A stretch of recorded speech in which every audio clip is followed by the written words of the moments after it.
ጤና ይስጥልን ውድ አድማጮቻችን፣ ለአሁን ያዘጋጀንላችሁ አጫጭር ዜናዎች ይዘን ቀርበናል። አብራችሁን ቆዩ። ወቅታዊ ታማኝና ፈጣን መረጃዎችን ለመከታተል ቻናላችንን ታይም ሚዲያ ሰብስክራይብ፣ ሼር እና ላይክ በማድረግ ቤተሰብ ይሁን። ይህ ታይም ነው። ውድ የታይም ሚዲያ ተከታታዮች፣ በዛሬው ቀን የአብይ አህመድ ብሔራዊ ውሸት በሚል ያዘጋጀንላችሁ ትንታኔ ይዘን ቀርበናል። ቆይታችሁ ከኛ ጋር ይሁን።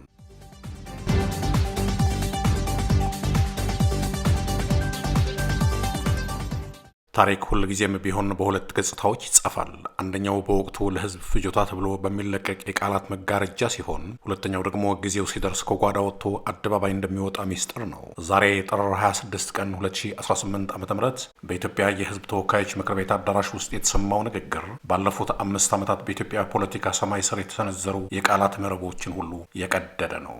ጠቅላይ ሚኒስትር አብይ አህመድ በፓርላማ ፊት ቀርቦ በሰሜን ኢትዮጵያው ጦርነት ወቅት የኤርትራ ሰራዊት በኢትዮጵያ ምድር ላይ የፈጸመ ማቸውን ዘግናኝ ጥፋቶች በዝርዝር ሲተርክ ንግግሩ ለተጎዱት ወገኖች ከፊል የእውነት ምስክርነት ቢሆንም ለመሪው ግን ትልቅ ያለመታመን የጥያቄ ምልክት ጥሎ አልፈዋል። ጠቅላይ ሚኒስትር የቀድሞ ንግግሩ በዛሬው ኑዛዜና ሆነ ተብሎ በተዘለለው የራስ ሰራዊት ተጠያቂነት መካከል ያለውን ሰፊ ልዩነት እንመርምር።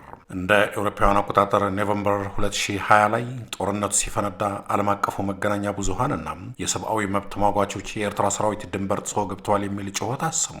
በወቅቱ የጠቅላይ ሚኒስትሩ ምላሽ የማያወላውል ክህደት ነበር። አብይ አህመድ ለፓርላማ አባላትና ለዓለም አቀፉ ማህበረሰብ ሲናገር የኤርትራ ጦር ኢትዮጵያ ውስጥ የለም፣ የኢትዮጵያ መከላከያ ሰራዊት የራሱን ሉዓላዊነት የማስጠበቅ ሙሉ አቅም አለው በማለት በጽኑ ተከራክረዋል። የሚደንቀው ነገር ግን በወቅቱ በጦርነት ወቅት ማለትም የሱ ባህላዊ አማካሪ የሆነ ዳንኤል ክብረት በአንድ ሚዲያ ሲጠየቅ የሻዕቢያ ሰራዊት ምን ሊሰራ ነው ኢትዮጵያ የሚገባው? የኢትዮጵያ መከላከያ ሰራዊት እኮ አይደለም ለኢትዮጵያ ለመላው አፍሪካ የሚበቃ ኃይልና ጉልበት አለው ብሎ መኖሩ አይዘነጋም።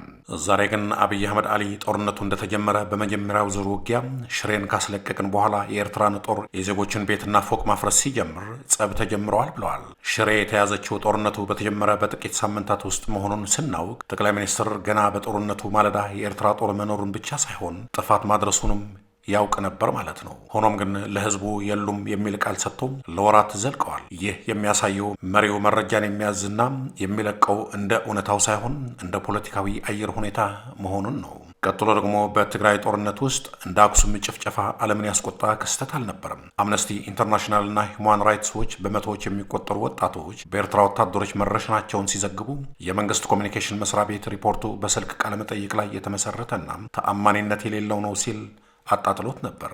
ዛሬ ግን ጠቅላይ ሚኒስትር አብይ አህመድ በገዛ አንደበቱ አክሱም ገብቶ ወጣቶችን በጅምላ ሲረሽን ጸቡ ተፋፋመ አለ። ይህ ንግግር ለሟች ቤተሰቦች ትልቅ ቁስል የሚቆሰቁስ ነው። ወጣቶቹ ሲረሸኑ መሪው ያውቅ ነበር ማለት ነው። የኤርትራ ጦር እየገደለ መሆኑን ያውቅ ነበር።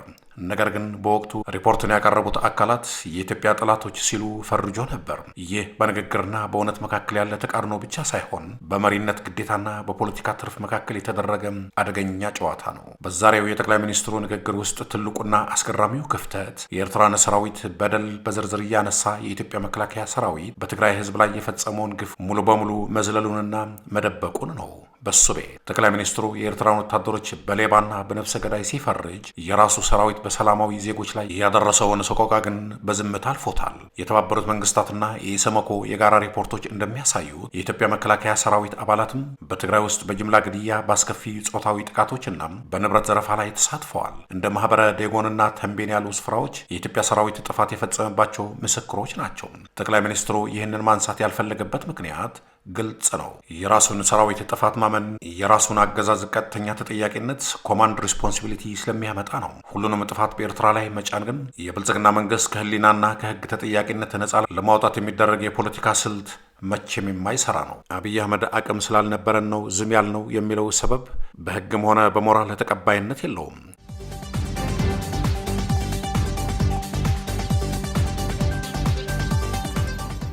የኢትዮጵያ መንግስት ለደረሰው ጥፋት ሁሉ በሶስት ዋና ዋና ምክንያቶች ተጠያቂ ሲሆን፣ አንደኛው የኤርትራ ጦር ወደ ኢትዮጵያ የገባው በኢትዮጵያ መንግስት ፍቃድና ጠሪ መሆኑን ይታወቃል። ሁለተኛው ደግሞ በዓለም አቀፍ ህግ አንድን መንግስት የሌላ ሀገር ጦር ወደ ግዛቱ እንዲገባ ሲፈቅድ ያ ጦር በዜጎቹ ላይ ለሚፈጸመው ማንኛውም ጥፋት ተባባሪ ተደርጎ ይወሰዳል። በሶስተኛ ደረጃ ደግሞ መንግስት የዜጎችን ህይወት ከባዕድ ወራሪ የመጠበቅ ህገ መንግስታዊ ግዴታ አለበት። አብይ አህመድ ወጣቶች በአክሱም ሲረሸኑ እያወቀም ዝም ማለቱ አገዛዙ የዜጎችን ደህንነት የመጠበቅ ሉዓላዊ ኃላፊነቱን እንደከዳ የሚያሳይ ሲሆን በወቅቱ አልተናገርንም እንጂ ማለት የዜጎቹን ደም በፖለቲካ ሚስጥር መሸጥ እንደሆነ ይቆጠራል። በተጨማሪም ዜጎች እየተገደሉ መሆኑን እያወቀም አልተገደሉም ወይም ጦር የለም ብሎ ላለም መናገር ወንጀለኛው ጥፋቱን እንዲቀጥል እድል መስጠትና ማስረጃ መደበቅ ኦብስትራክሽንስ ኦፍ ጀስቲስ ነው። ይህ ደግሞ በዓለም አቀፉ የወንጀል ሕግ ከፍተኛ ተጠያቂነትን ያስከትላል። አንድ መሪ ደግሞ የማይታመን የሚሆነው የተናገረውን በገዛ ቃሉ ሲያፈርስና እውነትን እንደ ወቅቱ ሸቀጥ ሲለውጥ ነው። ሰውየው የማይታመንና ውሸታም መሆኑን የሚታወቅ ቢሆንም በዛሬው የአብይ ንግግር 3 ምክንያቶች በ2013 ዓ.ም የኤርትራ ጦር የለም ያለበት ቃልና ዛሬ ያኔ ወጣቶችን ሲረሽን ጸብ ጀመርን ያለበት ቃል ፍጹም አይታረቁም። አንዱ ንግግር የግድ ውሸት መሆን አለበትና ደግሞ ዛሬ የኤርትራን በደል ማንሳት የፈለገበት ምክንያት ስለ ትግራይ ሕዝብ አዝኖ ሳይሆን ከኤርትራ ጋር ላለበት አሁናዊ ቅራኔ የፖለቲካ ግብዓት ለማግኘት ነው። ሲቀጥልም የራሱን ሰራዊት በደል ደብቆ የሌላውን ብቻ ማውሳቱ ለተጎዱ ዜጎች ፍትህ የመስጠት ፍላጎት እንደሌለውና ስልጣኑን ለመጠበቅ ሲል እውነታን እንደሚያጣምም ያሳያል። አብይ አህመድ ዛሬ በፓርላማ የሰጠው ማብራሪያም ተራ የፖለቲካ መግለጫ ሳይሆን የአንድን ሀገር መሪ ተአማኒነት መሬት ላይ የዘረረ የታሪክ ኑዛዜ ነው። ይህ ንግግር ለኢትዮጵያ የፖለቲካ ጉዞ ትልቅ ማስተማሪያ ቢሆንም ለተጎዱ ዜጎች ግን ሰፊ የፍትህ ክፍተትን ትቶ አልፈዋል። መሪው ትላንት የካዱን እውነት ዛሬ አውቀው ነበር ብሎ ሲያምን የኢትዮጵያ ሕዝብ መጠየቅ ያለበት ትልቅ ጥያቄ አለ። ዛሬ የምትናገረውስ ምን ያህሉ እውነት ነው? እውነትን እንደ ወቅቱ ፖለቲካዊ አየር ሁኔታ መቀያየር የሀገርን ሉዓላዊነትና የዜጎችን ክብር ለስልጣን ዕድሜ መገበር ነው። በትግራይ ምድር የፈሰሰውን የንጹሐን ደም፣ የተደፈሩት እናቶቻችንና እህቶቻችን፣ የወደመው የአገር ሀብት ሁሉ ተጠያቂው የኤርትራ ጦር ብቻ አይደለም። በወቅቱ የለም በማለት ጥፋቱን የሸፈነው በገዛ ሰራዊቱ ግፍ የፈጸመውና ዛሬም ድረስ ለእውነት ሳይሆን ለፖለቲካ ትርፍ የሚናገረው የአብይ አህመድ መንግስት ቀዳሚው ተጠያቂ እሱ ነው። የኢትዮጵያ መንግስት ሉዓላዊነቱን ለባዕድ ጦር አሳልፎ በመስጠት የገዛ ዜጎቹን ስቃይ በመደበቅና በገዛ ሰራዊቱ በፈጸመው ግፍ የታሪክም የሕግም ተጠያቂነቱ የጸና ነው። አቅም አልነበረኝም የሚለው ሰበብ በአንድ ሉዓላዊ አገር መሪ አንደበት የሚሰጥ ማምለጫ ሊሆን አይችልም። የዜጎች ደም በዝምታ ታይቶ የሚታለፍ ሳይሆን ፍትህን በአደባባይ የሚጠይቅ የእውነት ጩኸት ነው። እውነተኛ እርቅና ሰላም የሚመጣው የኤርትራ ጦርን ጥፋት ብቻ በማውገዝ ሳይሆን በኢትዮጵያ መንግስትና በመከላከያ ሰራዊቱ ጭምር የተፈጸሙትን ግፎች በአደባባይ አምኖ ለተጎዱ ዜጎች ተገቢውን ካሳና ፍትህ በመስጠት ብቻ ነው። ዛሬ በፓርላማው የተሰማው የእውነት ፍንጣቂ የመሪውን ተአማኒነት ዋጋ ያስከፈለም፣ የመንግስትን ጭንብል የገፈፈና የኢትዮጵያን የፖለቲካ ምስቅልቅል ቁልጭ አድርጎ ያሳየም ታሪካዊ ክስተት ሆኗል። በመጨረሻም ታሪክ መሪዎችን የሚመዝነው በንግግራቸው ውበት ሳይሆን በቆምለት እውነትና በህዝባቸው ደህንነት ላይ በሚያሳዩት ታማኝነት ነው። የዛሬው የአብይ አህመድ ንግግር ግን ለገዛ ቃሉም ሆነ ለዜጎቹ ህይወት ታማኝ አለመሆኑን በትልቅ የታሪክ ሰሌዳ ላይ አስፍሮ አልፈዋል። በሌላ በኩል ደግሞ የአብይ አህመድ የዛሬው ንግግር የሚያሳየው ገና ለገና የትግራይና የኤርትራ ሰራዊቶች ጥምረት ፈጥረው ይመጡብኛል የሚለውን ፍርሃትና ስጋት ለመሸፈን ሆን ብሎ አሁን ደርሶ ለትግራይ ህዝብ በኤርትራ ላይ ጥላቻ እንዲያሳድርና የኤርትራ ሰራዊት ነው እንደዚህ ያደረገ የሚለውን ተልካሻና የመንደር ወሬ መሆኑን አመላካች ነው። ምክንያቱም በአሁኑ ሰዓት የኤርትራና የትግራይ ኃይሎች ጥምረት ፈጥረው ይንቀሳቀሳሉ፣ ይመጡብኛል የሚል ስጋት ስላለበት አብይ አህመድ አሊ ስላለፈው ጦርነት ምክንያት በማድረግ አሁን ደርሶ ለትግራይ ህዝብ አዛኝ ይመስል የኤርትራ ሰራዊት ነው እንደዚህ ያደረገው፣ የኤርትራ ሰራዊት ነው ያፈረሰውና የገደለው ሲለን ዋለ። ሲጀመር ያን ሁሉ በትግራይ ህዝብ ላይ እንዲሆንና እንዲፈጸም የፈቀደው አብይ አህመድ እንጂ ማን ነበርና? ውድ አድማጮቻችን ለአሁን ያዘጋጀንላችሁ ፕሮግራም ይሄን ይመስል ነበር። በቀጣይ እስከምንገናኝ ሰላም ብያላችሁበት።